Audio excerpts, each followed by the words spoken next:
Today we're here to talk about anadromous fish, specifically their importance and value in the context of a changing climate.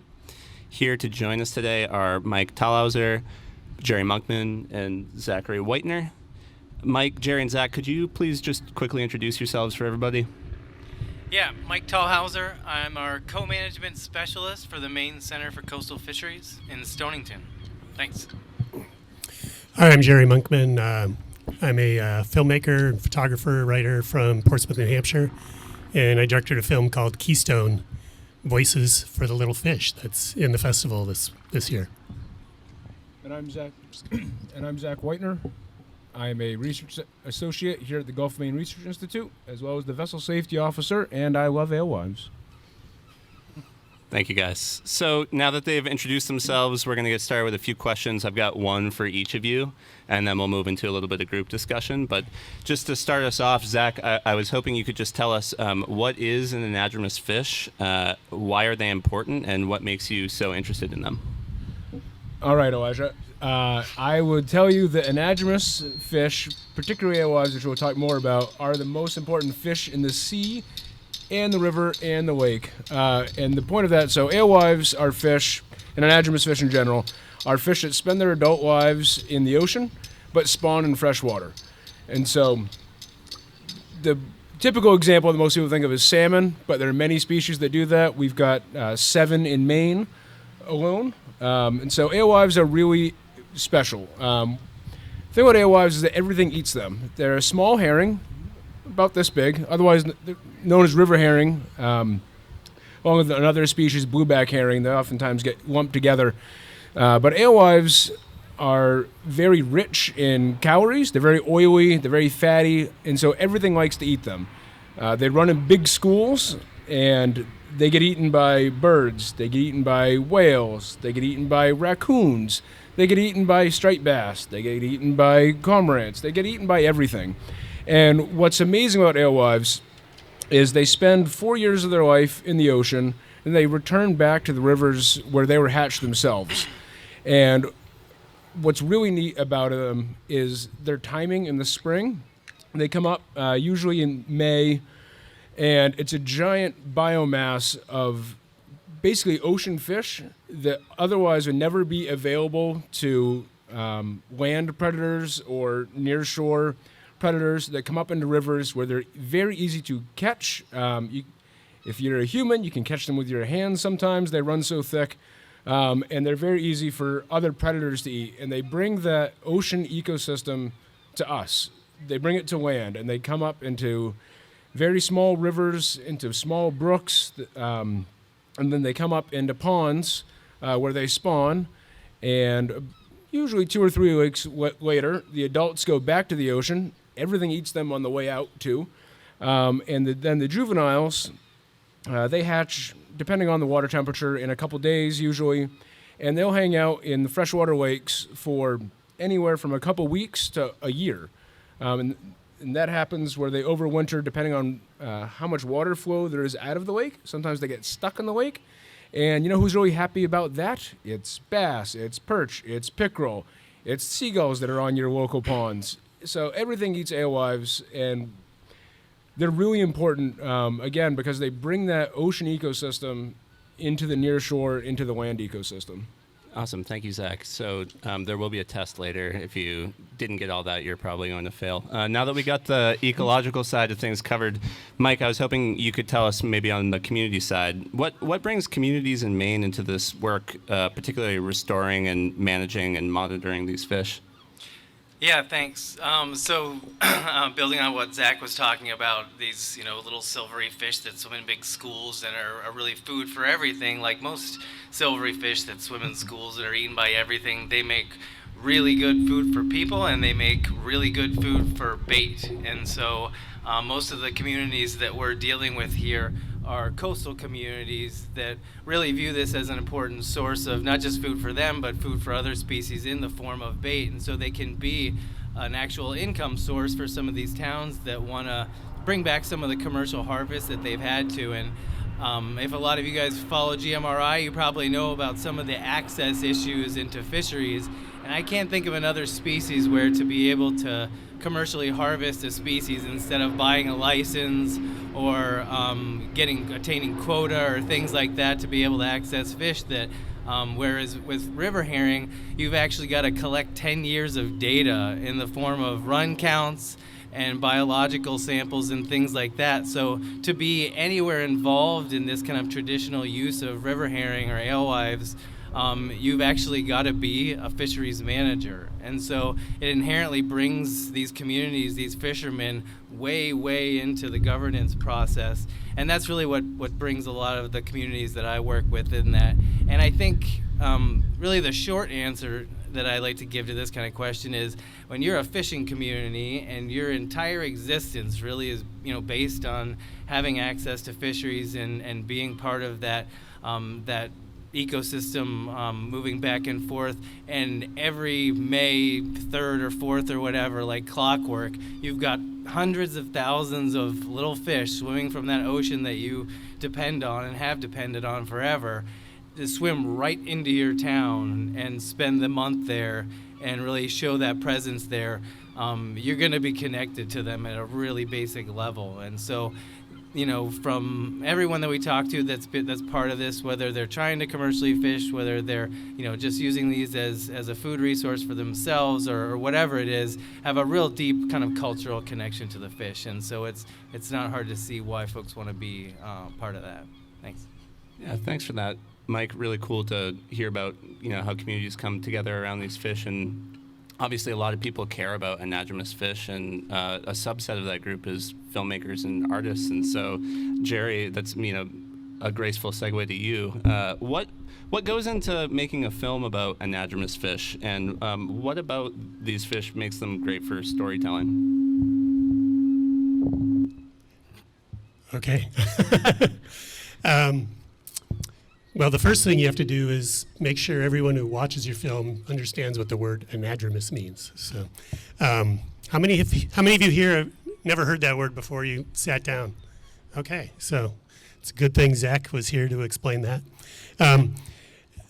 My career started as a landscape photographer, and then I spent the 2000s writing guidebooks as well. So I approach a lot of my stories kind of that way, whether it's anadromous fish or not. So visually, I'm always sort of kind of creating a list of sort of visual hotspots, visual excitement that I can find and film that will sort of keep people's attention that way. And then I think of it like a guidebook, and I think, okay, what are the logical steps that I need to explain so people understand the story? And that's the logical way I approach it, and that's the way I write it all down. And then the reality is I start filming, and I get all touchy-feely and artistic, and it's all completely different by the time I finish. But anadromous fish are, it's become sort of a genre in Maine. When I got my assignment to work on the film that's in this festival, I went online and probably found 4 or 5 other films already made about anadromous fish stories, specifically herring stories in Maine. So it's really popular. It's exciting because the fish are predictable. You can easily talk to a guy like Zach and know where to find suddenly thousands of fish at your feet that you can put a GoPro in and a stick and film. And then the story part of it is based on the community stuff like Mike was talking about. You just find there are so many people passionate about this that it's really easy to find people to interview that show emotion, that can tell the story. Now, the challenge as a filmmaker is they're really passionate about a lot of things related to these fish. And I think for Keystone, which is an 11-minute film, we interviewed 5 people, and I had about 3 or 4 hours worth of interview footage that I had to edit down because there's so much information that people want to talk about. And my challenge as a filmmaker is to, first explain what anadromous fish are, explain the problems that they face in the state of Maine and why we're making films about anadromous fish to try to restore those fisheries, but also to try to figure out, do we really need to go into the detail about phosphorus levels in lake and what percentage of phosphorus leaves a lake through anadromous fish in the fall and things like that. People get excited about, but I think audiences sometimes start to get a little droopy-eyed when you start getting into that kind of level of detail. So part of my challenge is figuring out the balance between information and art and excitement and keeping the audience interested. Yeah, I guess that's kind of explains it. That's great. Thank you so much for that. Obviously it's really hard to get people to care about something that they don't understand, and so just really beautiful to see all the people working to help other people understand anadromous fish, which obviously are so special. So now that you all have a sense of who your panelists are and what they care about and why they're here, I thought we'd move us into a bit more of a group discussion rather than going one by one. And to kick us off, I thought, what better topic than climate change to get started. Obviously, climate change is one of the foremost ocean challenges of our time, and something that affects all the species that live in the ocean and all the communities that live around the ocean. And so when it comes to anadromous fish, what do you think about? Where do you go when you start thinking about climate impacts? I can start with that.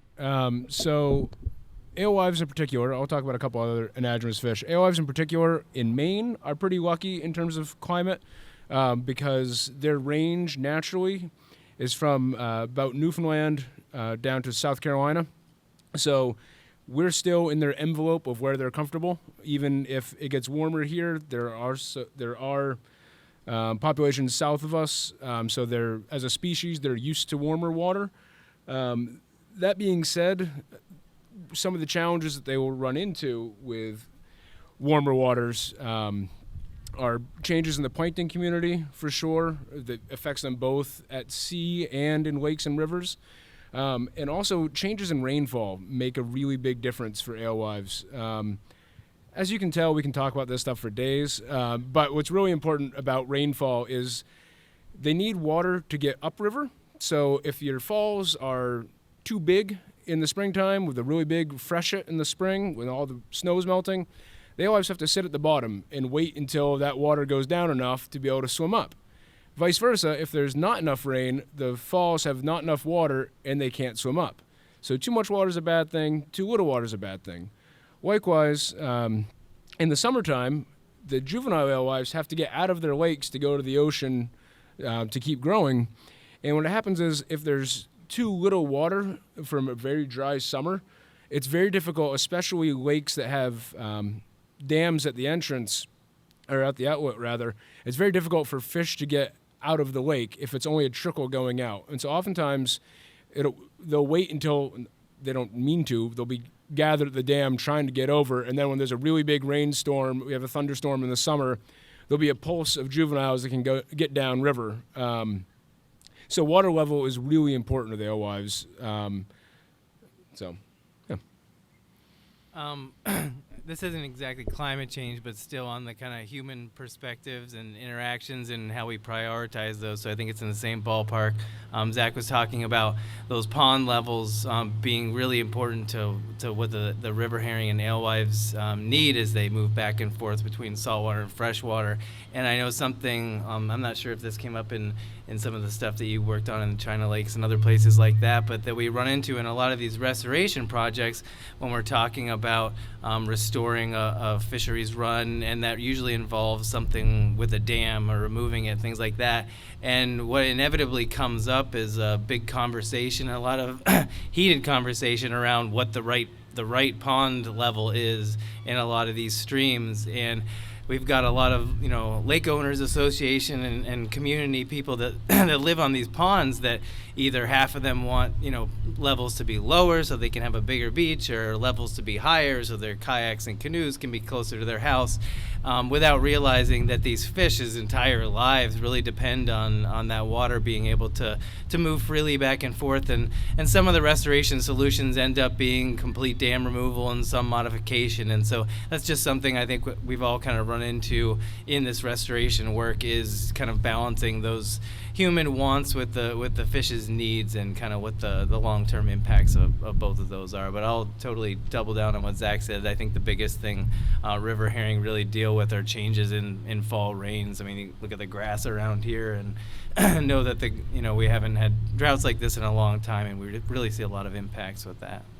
So, Jerry, you had mentioned that there's a number of films that have come out exploring anadromous fish and some of these issues that are related to them. It feels like there is a bit of momentum. Can you tell me about the progress that you're seeing? And this is really a question for everybody. Where do you feel the most hopeful? Yeah, I mean, am I there? There I am. Okay. Yeah, I mean, I think one thing we haven't mentioned is that, river herring populations are about 5% of maybe what they were in pre-colonial times. So their populations have dropped dramatically. And so when I think about climate change, I think about, okay, you're going to have some populations that have a year where maybe all the baby fish, fry, I don't know I don't know all those terms, don't make it because of low water levels in a certain population. But if we get this momentum and start restoring multiple watersheds to bring up the number of river herring and anadromous fish populations, but also have just different sort of places where there's fish populations, then I would think that creates some resiliency for the species. So to me, from a storytelling perspective, that's why I think it is kind of cool to keep telling this story, even on the Bagadooch River, which is one of the films in the thing today. I just finished one on China Lake's outlet stream up in Vassalboro, Maine, where they just finished an incredibly successful restoration project up there. So I think, the more we can talk about this, the more we can inspire other communities to go through this restoration process. And I think we've alluded to it, but we haven't necessarily mentioned the reason these populations drop so much is mostly because of dams and habitat loss. And anadromous fish can't get to their spawning ground if there's a dam in the way. And in New England, there are probably tens of thousands of historic dams, most of which serve very little economic purpose anymore. They drove the Industrial Revolution, but now we don't need them for that. And communities are starting to explore the reason why it's worthwhile to invest in removing these dams to restore these fish populations. That's great. And so let's go there to the habitat side and talk about what do anadromous fish need to be healthy and thrive? Depends which anadromous fish you're talking about. Like anything, all species are different. Alewives in particular like still water, so they spawn in lakes and ponds. Their very close cousin, blueback herring, they spawn in running water, and so they'll actually come up the same river at the same time, and you can catch them at the same time when, say, you're a scientist sampling, and they're very difficult to tell apart, but their spawning areas are different, and they'll basically all the river herring in the Presumpscot River get to about the Hannaford and Westbrook, and they have to decide whether they're going to go up to Highland Lake, up Mill Brook. That means they're an alewife. If they keep going straight, that means they're a blueback herring. And so alewives like still water that's warm but not too warm. And so temperature is important, and basically what there is for food. What's great about alewives is they eat a ton of plankton, and so some lakes that now have eutrophication problems, which it means that they have big algal blooms in the summertime from too much runoff from fertilizer, etc., or cows, anything in the watershed. It creates these awful algal blooms that alewives can help alleviate by eating some of that plankton before it can grow. So I'll jump in really quick and kind of change the definition of habitat, kind of like with some of the other stuff. But one thing that really has kind of occurred to us as we started working on these restoration projects is beyond like the real, concrete habitats of water temperature and spawning habitat and things like that. I think something moving forward, partly because of what Jeff was talking about with the river herring being in such decline in their numbers and not really having the resiliency in numbers and being able to kind of recolonize places that may have been overfished or cut off or whatever. Really, that habitat that I think humans can bring to this is the stewardship that we're capable of in these river systems that are in our communities. And I think even restoring a system and bringing river herring back, and it really is incredible how resilient these things are and how quickly they can come back. I think that's one of the reasons why they're such a good storyteller, is they you can stock these fish 4 years ahead of a restoration project and they're just knocking on the door ready to come back as soon as the dam comes out, as opposed to some of the long-term restoration work that we do in fisheries with ground fish and things like that. But in one specific instance where we spent $500,000 on removing a dam and doing the work to bring these fish back, and 4 years of stocking and all this, and we finished that last year, kind of cut the ribbon on the fishway, and this year just a month or so ago, we get the phone call and they're like, oh, the beavers blocked off the stream leaving. And it really is, some anadromous fish actually kind of need beavers. There's specific salmon and things like that. The habitat only kind of comes from this sort of woody debris in there and things like that. But really, they can have a pretty significant impact on these kind of fisheries. And so in a lot of cases, at least in this time that we're at, where they're really kind of clawing their way back, that stewardship and the community service of just notching beaver dams, or in the monitoring and helping out management that we see in counting fish and taking scale samples and working, towns and fishermen working with the Department of Marine Resources and being willing to kind of create that trust with researchers that isn't always there between fishermen and research communities. I think that kind of big picture of stewardship is really part of the habitat that's going to really need to be part of a real success story with river herring. That's great. And on that note, for the other two of you, if you could ask all the people here to do something, if people here were asking, what can I do to help, what would you suggest? I would, I've worked with two organizations on this type of film the last few years. Small grassroots organization in Gardner called Upstream, and then Maine Rivers, which sort of is a statewide nonprofit that works on restoration projects around the state. I would just reach out to organizations like that and find out where help is needed. I know in Gardner, Maine, they're working on, to sort of talk about habitat a little, they have a 1.25 miles of a stream from the Kennebec called Cobbessy Stream with 3 dams on it. And they estimate if they can get fish passage or removal of those 3 dams, the watershed could handle a run of 3 million alewives per year.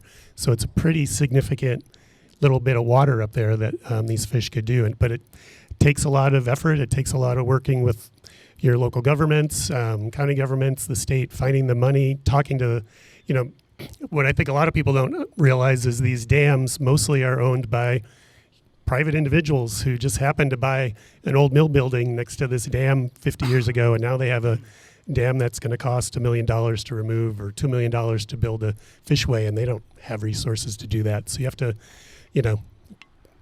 these organizations need a lot of people to help them take care of these issues. So I would just look to the organizations already doing work and offer your assistance as a volunteer or financially.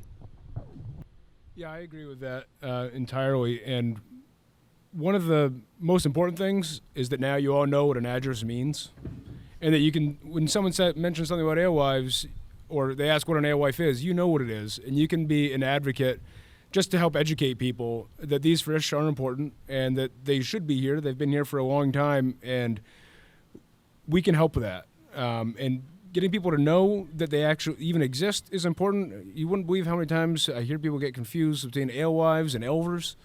I won't get into that. Another diadromous. Anyway, so lake associations, if you're interested, oftentimes lake associations do things like counts, where people actually go to a dam for a set time and count the number of fish going by. And that's really important for management to know if restoration efforts are working or not. You can also, if you're a fisher person, you can be an advocate for the fish on the river. They are really easy to catch. They're really vulnerable. It's really easy to abuse them.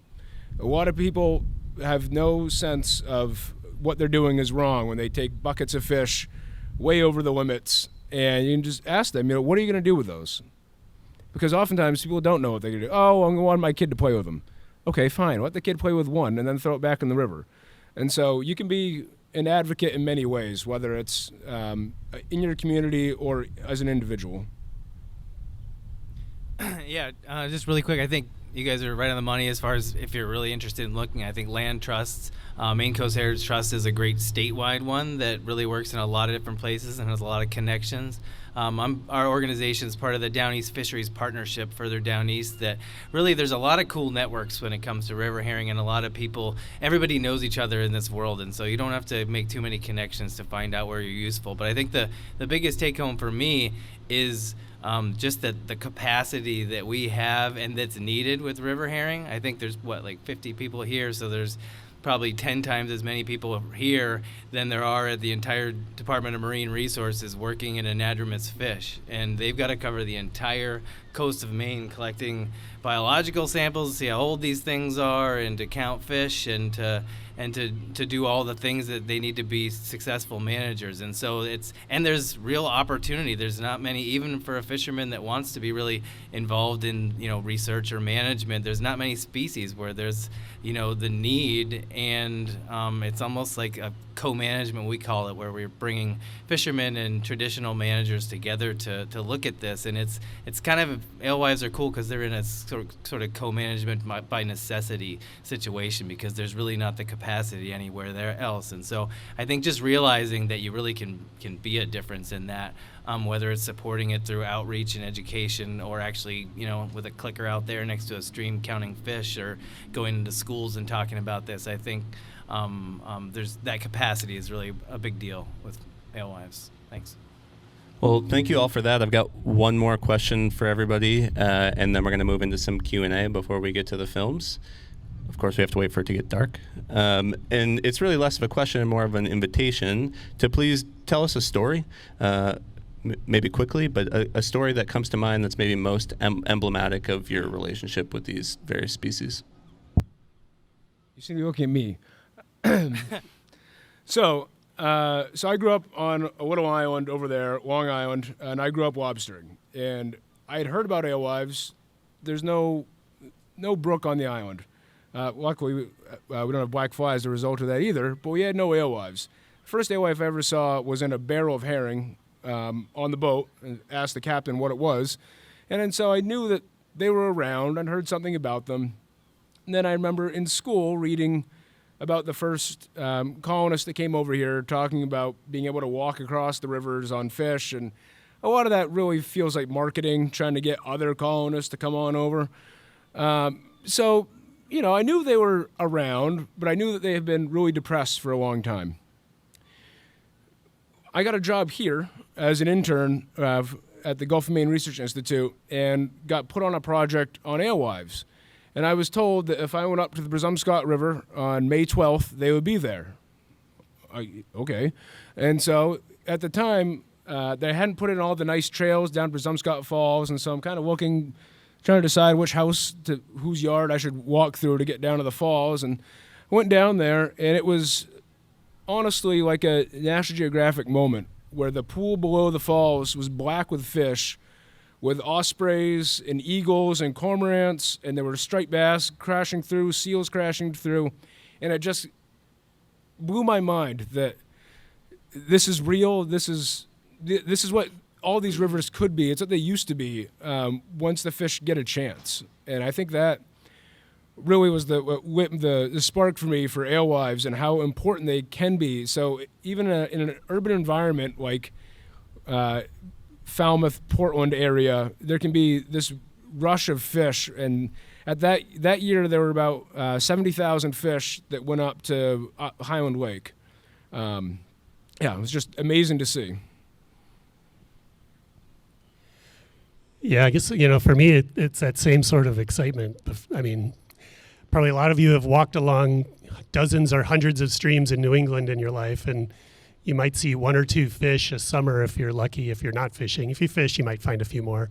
I remember the first time I went to China Lake outlet stream last year at the outlet dam, which is where the fish, until this year, couldn't get any further up the stream at the peak of the run. And there were, this was a little stream, maybe 15 feet across, and it was all fins all the way across from one bank to the next, silvery, and they get kind of purple depending on the light. It looks really cool.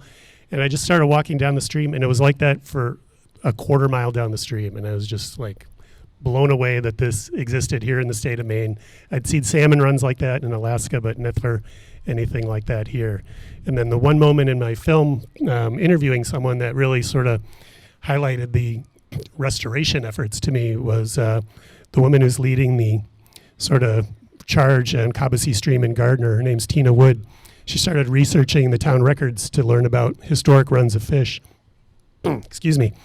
And she found a letter to the town and to the state of Massachusetts from a person in the town in 1790 something, asking for the dams that were there already to be taken out because of the problems with no fish anymore getting upstream. And then it turned out to be an ancestor of hers. So to me, it was like, wow, someone she's related to 10 generations back was basically fighting for the same thing that she's trying to do today. And we're finally making progress in this area. So that really stuck with me. Thanks. So I kind of two quick stories. One of them has a swear in it, but I'll tone it down to a lesser swear.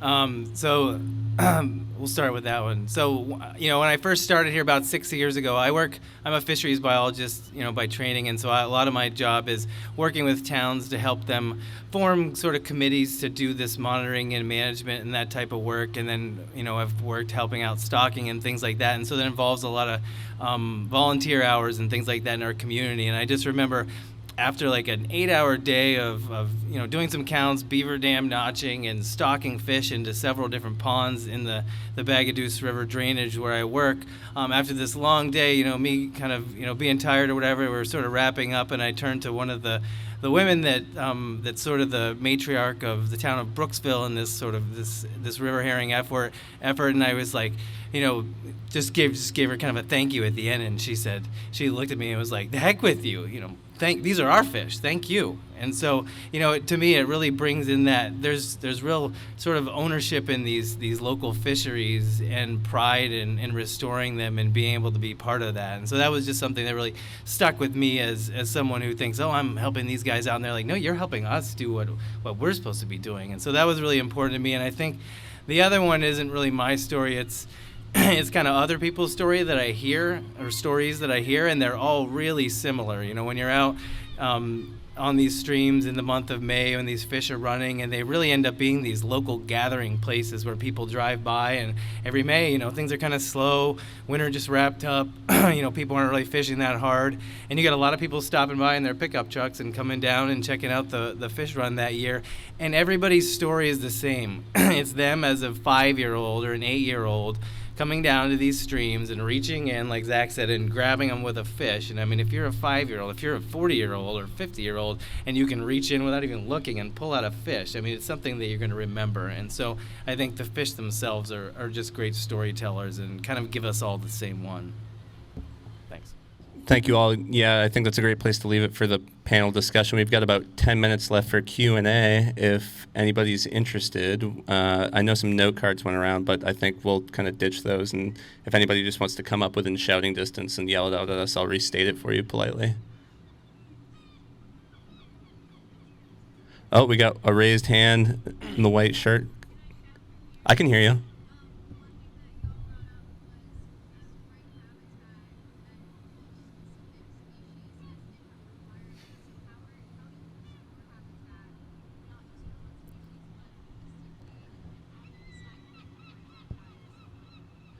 Yeah, how do you restore a habitat for 7 species at once, Zach? Well, the simplest way is to take out the dam.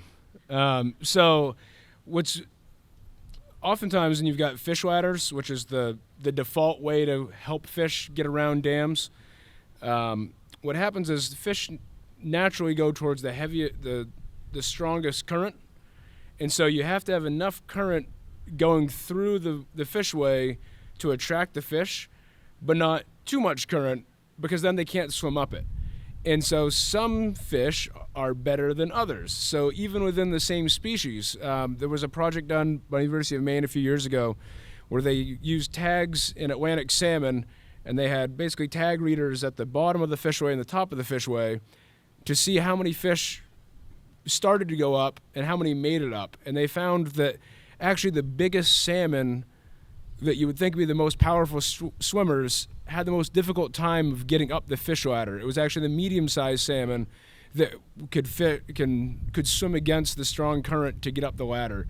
And so at the end of the day, we have the amount of money and engineering that goes into trying to make a better failure of a mousetrap is unbelievable. Oftentimes it costs a lot more money to put in fish passage than to actually take out a dam. And so it's really important to understand why there is a dam and if there still is a reason to have it, because usually the cheapest solution is to remove the dam, and that works for everything going up and down. So Thanks for the question. Anybody else?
Thanks for that. Anybody want to comment on the Clean Water Act? Seems like no. Just that it stated that all our waterways had to be swimmable and fishable by, I think, 1982. Is that right? And I don't think we're quite there yet, but we're still working on it. I swam and fished in the Androscoggin this year already, so. it shows. And it shows. How do you think my hair got so long? Any other questions before we wrap up?